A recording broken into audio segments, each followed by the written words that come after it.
A hopeful headline from Ford tonight. In fact, the automaker announcing today an ambitious investment plan to pump $750 million into its plants in Michigan, creating more than 2,300 new jobs. That's great news. And speaking of Made in America, after our month-long Made in America Christmas challenge tonight, the big reveal here. We're inside factories big and small tonight saying thank you for the joy and the jobs you helped create. Merry Christmas. It was the Made in America Christmas Challenge. You can see the Christmas lights are up. Took you across the country, even the Mall of America, inside Santa, taking those requests. David Muir with World News. How are you? Oh, good. How are you? So I'm just curious, of those kids sitting on Santa's lap, how much of what they're asking for is made in America? I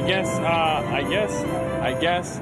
You'll remember even the elf was stumped, telling us he couldn't answer those kinds of questions. But if you look closely, we guaranteed you could find Made in America. Just one thing, $64, creates 200,000 jobs, say economists. And it turns out you found it. Viewers like Carrie McDonald from Iowa. Yes to where? Made in the United States. New plates and that new couch behind her. Proudly made in America. In fact, the grand total, World News viewers pledging more than $1 million on Made in America gifts this year. Those neighbors waving outside St. Louis, Missouri. That sign, welcome Made in America. Come on in. Thank you. Inventor Ariana Russell took us into that factory where she makes her own protective cases for your iPhone. Her own Made in America ads on YouTube. A little humor. But when we asked why she's determined to make it in America, That's so weird. Oh, that's great. she said simply her father is a veteran. And when you heard that, you bought 4,121 iPhone cases, her biggest month ever. She's hiring 5 new workers already. Thank you, World News. Then there were the viewers determined to find American-made toys, showing us Connect, the company telling us tonight more than 7 million boxes sold.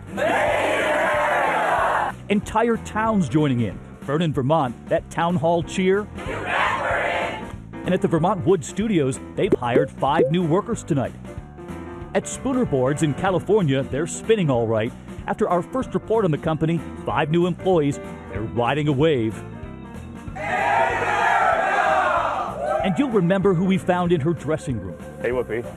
Merry Christmas. Merry Christmas. Whoopi Goldberg at The View. You guys are great because you showed it was a great blanket place. I ordered blankets for Christmas. And it turns out at the Faribault Woolen Mill in Minnesota, Whoopi wasn't the only customer. Sales more than doubled over last year. You have employed 80 additional people since our last report. Yes. And this message from the mill. Thank you, World News. And remember the American-made wrench, the inventor who had hoped to sell at Sears again this Christmas? No new order from them, but we traveled to the assembly line. This is just one of the wrenches that was already packaged, ready to go out to Sears for the holidays. You can see they're unpackaging all of them. Paula here, ripping it out of the container. What they're doing now is they're repackaging the wrenches and trying to send them back out to other retailers, hoping that they can sell them for the holiday. Forget the retailers, enter World News viewers. Tonight, 8,000 wrenches sold. And finally, those hoodies from American Giant in San Francisco, telling us tonight they're sold out of everything. Hiring 12 new employees right now as we zip up our Made in America Christmas.